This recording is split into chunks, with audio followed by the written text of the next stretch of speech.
Welcome back to Seize the Gap Fantasy Football. I'm Magnum and I'm here with our waiver wire recommendations for Week 7 to help your fantasy football teams out. Thanks for checking out our show. You can find our content wherever you get your podcasts and on YouTube. Find us on social media at Seize the Gap FF and on the web at seizethegapff.com. Very simple, very easy to remember, just like the flaps, FLAPS. Follow, like, and please subscribe. If you had fun, please make sure to click the thumb. We know there are a ton of different fantasy football leagues out there, different rules, different settings, different providers, different hosts, but we are going to be using the ownership numbers from ESPN Fantasy Football just to keep things as easy as possible. A lot of people play on that platform, so hopefully those numbers will be somewhat close to those in your league, but no guarantees. We'll start with the quarterback position. As far as injuries here, you've got Lamar Jackson on a bye. Hopefully he returns after that. Keep an eye on the San Francisco 49ers quarterbacks. Not sure if it will be Purdy or Mac Jones out there, but either way, whoever starts for the 49ers probably will not be at 100% health, so keep that in mind. As far as priority adds at the quarterback position, up top we have Giants rookie quarterback Jackson Dart. He's owned in about 35% of ESPN fantasy football leagues. Not the greatest set of weapons, although Cam Scadaboo is looking like a find as another fellow rookie there. Schedule isn't the greatest either, but Dart has that rushing upside we like in our fantasy quarterbacks. He's shown decent ceiling here. That rushing upside is going to give him a floor, so he's really probably more of a quarterback by committee guy. But right now, I think he's the best of what you're going to find on the waiver wire at this point, barring a major change or someone dropping somebody they shouldn't drop, that sort of thing. So if Dart's still out there in your league, if you have any questions at the quarterback position, if you don't have a solid backup yet, go ahead, maybe throw 5-10% of your fab at him. If that's not enough, I wouldn't worry about it again, as long as you're not looking for a starter. If he's the guy you think you might be starting, you could probably go more into that 15 to 20% of your fab range. And then as far as speculative ads, we have Sam Darnold. The Seattle Seahawks quarterback is owned in about 23% of ESPN fantasy leagues. The Seahawks are at Houston in week 7 and then on a bye. So you're probably not going to get a payoff here. If you're picking up Darnold now, you have to know you're going to be holding him for at least 2 weeks without using him most likely. So I would probably keep the bids to a minimum, make sure that you have an open roster spot where you'll be able to carry him. But he has shown some real upside here. So if possible, if he's out there, I don't mind tucking him on my bench again, especially if I'm working in a quarterback by committee situation or I don't have a real quarterback two on my roster yet. If you're looking for a streamer in week 7, we got the old man and the young man here. If you want to go with the old man, you've got Aaron Rodgers. The Pittsburgh quarterbacks only owned in 14% of ESPN fantasy leagues. They're at Cincinnati this week, and then the Steelers are home versus Green Bay. I know the Green Bay game isn't the greatest matchup, but they've been giving it up a little bit more on defense, and Rodgers left himself those revenge games. So you're kind of looking at a solid 2 week slate of games where you could start Rodgers here. I think the Bengals defense is pretty much at the point where you want to start everybody against them. So you could do worse than old man Rodgers here over the next 2 weeks. If you're looking for a 1 week streamer, you could go with the young bull, Dylan Gabriel. The Browns quarterback is only owned in 3% of ESPN fantasy leagues. The Browns are home against the Dolphins this week. That secondary is one of the worst in the league. They've been giving it up to pretty much everybody. I don't think you can expect the world, but 250 total yards and 2 touchdowns, something like that, seems like a perfectly reasonable outcome for Dylan Gabriel here, although it's probably going to be a Quentin Judkins smash game, but he is not out there on the waiver wire. And if you are in a 2 quarterback or super flex league, you could probably consider picking up Jacoby Brissett. The Arizona Cardinals quarterback might get another start depending on how it goes with Kyler Murray. Cardinals are home against the Packers in week 7 and then on a bye. So there's a decent chance that they elect to keep Murray out for the next 2 weeks.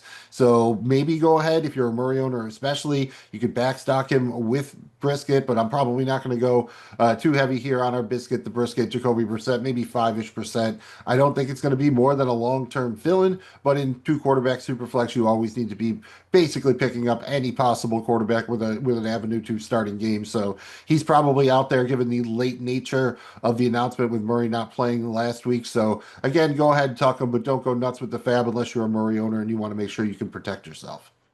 Let's move on to the running back position. And no, we're not going to change the abbreviation from RB to RD in honor of Rico Dodal, but right now he is looking like he might be the league winner in terms of pickups. As far as injuries at the running back position, Bucky Irving is doubtful for week 7, so don't expect to have him back yet. Chuba Hubbard is questionable for the Panthers.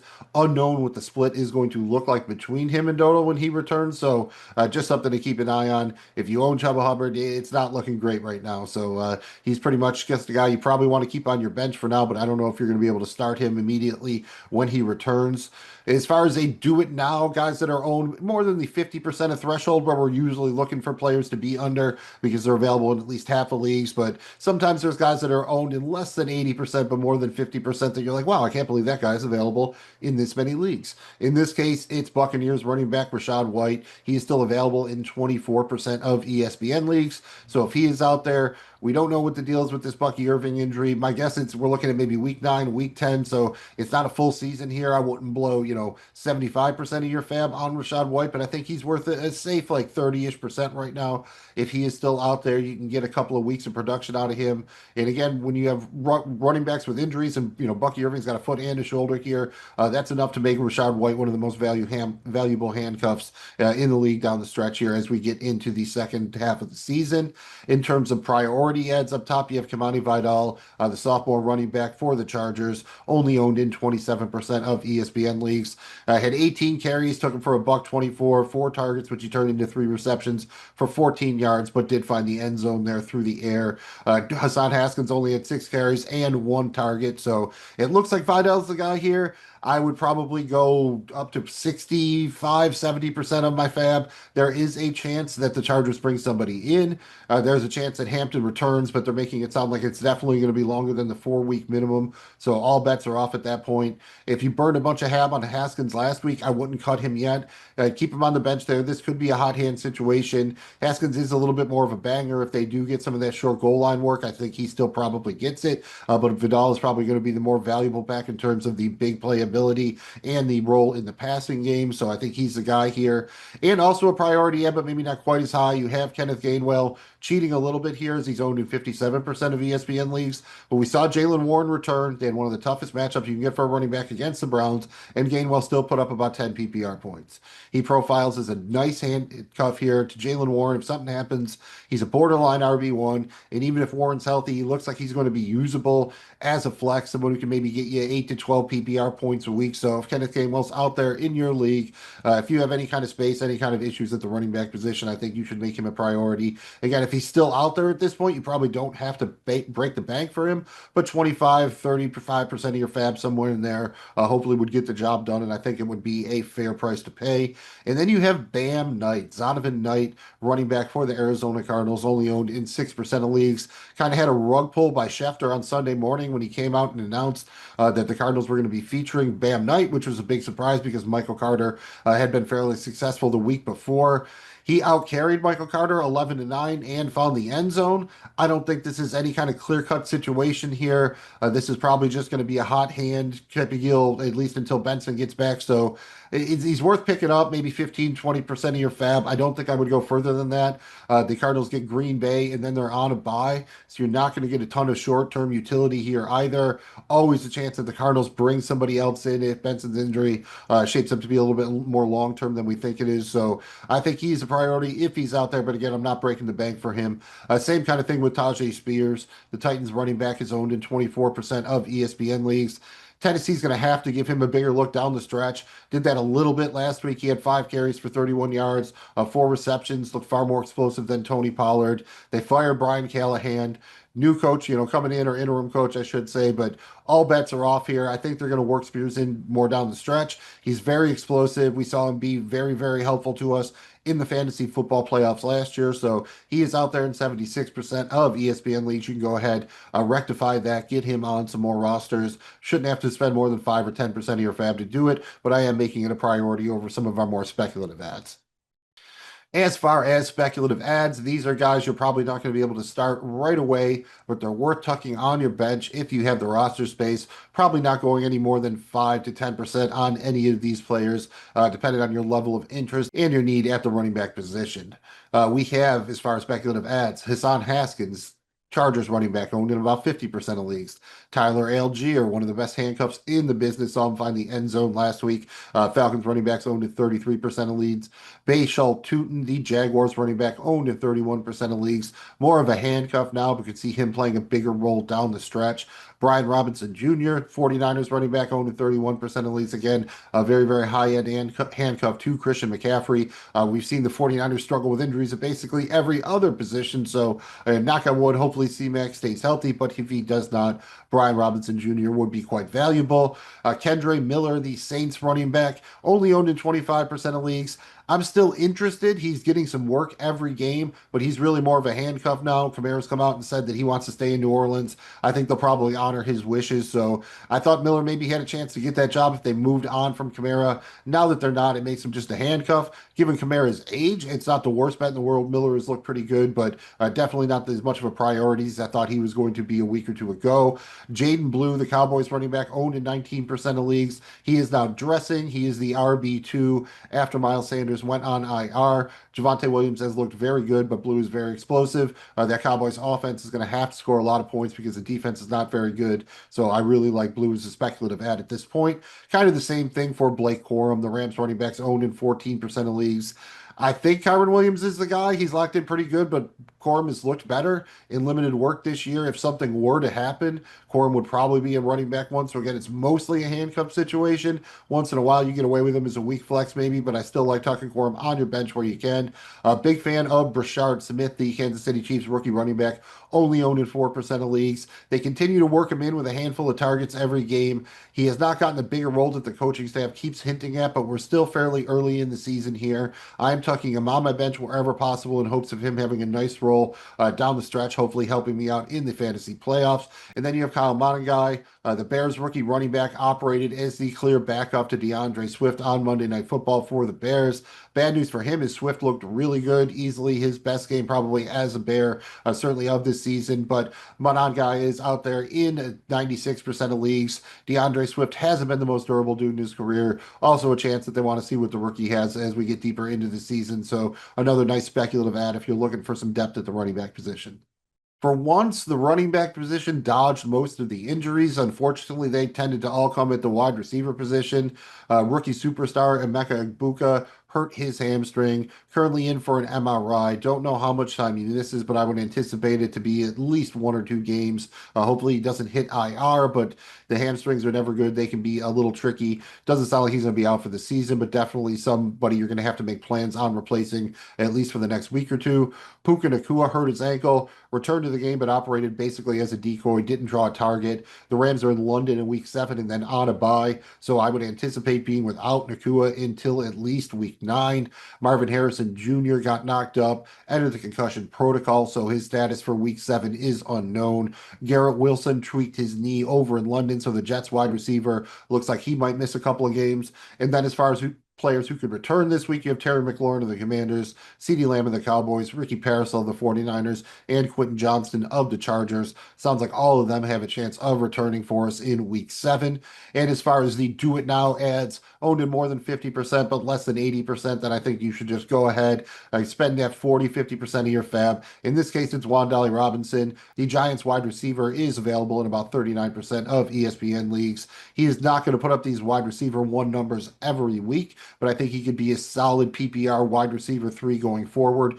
Makes him startable most weeks, either in your third wide receiver spot or as a flex again in PPR leagues. Only one real priority ad here. We'll throw Romeo Dubs up. Again, slightly over the threshold. He's owned in 58% of ESPN leagues, but he looks like he has kind of ascended next to Matthew Golden. That Packers wide receiver rotation is slimming down a little bit here with Wicks hurt, with Reed on IR. I think he, again, kind of like Robinson, is going to settle in mostly as a wide receiver 3 in PPR leagues, but we saw him have that 3 touchdown game against Dallas, so you know he's also got some ceiling there. So like Dubs as a priority ad. And as far as your speculative ads, at wide receiver. You have the Bourne identity. Kendrick Bourne owned in 38% of leagues. The 49ers receiver can keep it going under two circumstances. I think if it's basically either just him and Juwan Jennings or no Jennings and Mac Jones is quarterback. Once we get back to Purdy at quarterback, Kittle's back, Parasol's back, I think he falls off the map. But next week, if the 49ers are still banged up at wide receiver, Mac Jones is playing a quarterback. I think you could probably start Bourne despite the tough matchup against the Atlanta Falcons. Kayshon Boutte, Patriots wide receiver, owned in 7% of leagues. We've seen this. He's going to be that guy. He's going to be a Bob boom or bust player. So I don't know if you need to spend much fab on him or keep him rostered. But if you're in a bye week injury filling situation, Patriots have a decent matchup, and you're looking for a big score. Go big or go home. I think Boutte could be your guy. And then you have the Bucks wide receivers. Sterling Shepard is owned in 15% of leagues. Cameron Johnson and Tez Johnson are owned in 0% and 1% of leagues, respectively. Again, no Egbuka. Evans is practicing. No idea if he'll return. Sounds like Godwin will be out in week 7. Tons of opportunity here. I don't really have a preference between the Johnsons. Go ahead, just throw 3% at both of them. Whatever one you get, I would be fine with. Shepard might ultimately be the guy who is the kind of the safest here. The dude I feel best about getting, 8 to 12 points in a PPR league. But we saw both of the Johnsons score touchdowns. Both are kind of those big play, deep shot wide receivers. So if you want to take a chance on one of them, I don't blame you. And shout out Josh Downs. The Colts wide receiver looked much better, easily his best week of the season. He's out there in 58% of leagues. Nice to see that with Alex Pierce returning. A.D. Mitchell was a healthy scratch. I don't think they'll go to Ashton Doolin as much here, so at least that maybe means another target or two for Downs. But he was off to a very, very slow start to the season. He's kind of been ascending the past couple of weeks. I like him as a depth wide receiver for in PPR leagues who you can start as needed. And then kind of the real speculative guys, Elick Ailmanor, Titans rookie wide receiver, owned in 28% of leagues. Jalen Coker, sophomore wide receiver for the Panthers, only owned in 10% of leagues, about to be activated from IR. Luther Burden III, rookie wide receiver for the Bears, owned in 8% of leagues. Luke McCaffrey, sophomore wide receiver for the Commanders, owned in 6% of leagues. And then Josh Reynolds, wide receiver for the Jets, only owned in 1% of leagues. They don't really have much without Garrett Wilson. It's going to feel really, really ugly, but I bet Josh Reynolds is going to project for 12 plus PPR points in the model next week. So if you're really looking for just kind of a desperation fill in for a week or something, he won't cost you much and probably is just about a guaranteed double digit PPR points, assuming they let Justin Fields throw the ball, which is not a given. And then finally, for the Rams, without Puka here for 1 week, you could probably plug in Jordan Whittington, only owned in 1% of leagues, the sophomore wide receiver for the Rams. So a lot of options there that are interesting, some big play potential. We saw McCaffrey score a touchdown again. If McLaurin is out, don't mind him as a flyer. Luther Burden looked like his role expanded a little bit coming out of the bye week. Got Ailmanor who could take a step up here with the interim coaching staff. So a lot of interesting wide receiver depth options that you only have to spend maybe 1, 2, 3% of your fab on. Add them to the back of your bench, see what happens. That's what you're doing with the speculative ads. Just speculating, mining for gold.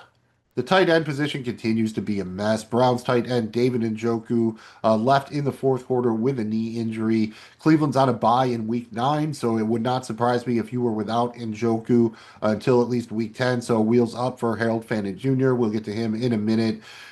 Bills tight end Dalton Kincaid missed the Bills' loss to the Falcons with an oblique. Bills are on a bye in week 7. I would expect him to be back in week 8. I think the Bills are at Carolina, but that's one to keep an eye on. And it sounds like George Kittle has a decent shot of returning here in week 7. If not week 7, I would say week 8. So his return is at least coming in the very near future here. As far as do it now, Adam, right now, don't overthink it. Dallas Goedert is still out there in 23% of leagues. He is the tight end one on the week for week 6. He has been a surprisingly kind of consistent part of the Eagles offense, whereas A.J. Brown and Devontae Smith have been all over the place. Doesn't draw a ton of targets, but Hurts has been looking to him in the red zone. He's picked up a couple of big plays, actually. For some reason, he's the one guy that the Eagles offense seems to know how to use right now. So if Goddard is still out there, go ahead, spend 30-ish% of your fab on him if you have a need at the tight end position. As far as priority ads, teased him a second ago. Browns rookie tight end, Harold Fannin Jr., only owned in 29% of leagues. He's already been a borderline tight end one here with Njoku healthy. Without Njoku, wheels up. I think he's a locked in starter for you till Njoku returns. So almost similar to Goddard here. I'm probably willing to go 25-30% of my fab. There is a chance his role will probably grow down the stretch as the Browns try to get their younger players more involved, especially because Njoku is a free agent next season. And then the other priority add is Oronde Gadsden the second, the rookie tight end for the Chargers. You had Will Dissly return here. Tyler Conklin was healthy. Everyone was healthy, and Gadsden was still right up there with the team leaders in targets. Looks like he is going to be the starter, or whatever the equivalent of the starter is for the Chargers at tight end going forward. He is out there in 99% of leagues. I think people will go after him a little bit this week, but not crazy. As long as you're not in tight end premium, I think you could probably get him for a bit of, I call it 10 to 15%. But I do really like his prospects going forward. There are a lot of mouths to feed in that passing game, but I would still probably go up to 20-25% of my fab, of my remaining fab, if I have a need at the tight end position. If you're speculating at tight end, I know the offense looks terrible, but I'm still taking a shot on Mason Taylor. He is out there in 64% of leagues. Also, still like Theo Johnson, sophomore tight end for the Giants, only owned in 17% of leagues. Looks like Jackson Dart's favorite red zone target. Not a lot of mouths to feed there, so he is going to be hopefully the beneficiary of the vacuum left by the Malik Neighbors injury. Chigon Kokwo only owned in 12% of leagues, and Gunnar Helm only owned in 0% of leagues. The Titans tight ends, I have some interest in both of them. Again, they got to throw the ball to somebody here. Okoko's kind of had a decent fourth quarter in a couple games when they've been coming back, but hasn't done much when they're kind of running in structure or on schedule here. So curious to see what they do. Helm has been talked up a bit by the coaching staff, but again, now you have the coaching staff change. So be very careful about using anybody on the Titans in fantasy, but they're going to be behind. They got to throw it to somebody. AJ Barner set a career high in receiving yards despite only getting 3 targets. The Seahawks tight end is out there in 90% of leagues. We've seen him have a bunch of touchdowns. I don't know if he's the guy I'm going to hold and start every week, but I think he's probably a fine matchup option, tight end by committee option, streamer, whatever you want to call it. Probably a similar fate for Noah Fant. He's out there in 97% of leagues. On the Bengals now, Mike Gesicki went out with a pectoral, probably going to be out for a while. I expect him to kind of step into that primary passing game tight end role for the Bengals. With the Gesicki being out of the picture, it does help because now it's really going to be more of a one-man show. I'm sure they'll work Tanner Hudson a little bit, but fans should get a decent number of targets here. Again, it's hard to feel great about the Bengals offense with Joe Flacco at the controls, but I've always been a fan of Fant. The talent's there. He's still only about 27 years old. Crazier things have happened. Won't cost you much. And speaking of crazier things that happen, it seems like the Steelers are finally going to find out if Darnell Washington can really be an actual tight end or if he is just a six offensive lineman. The Steelers tight end is out there in about 100% of leagues.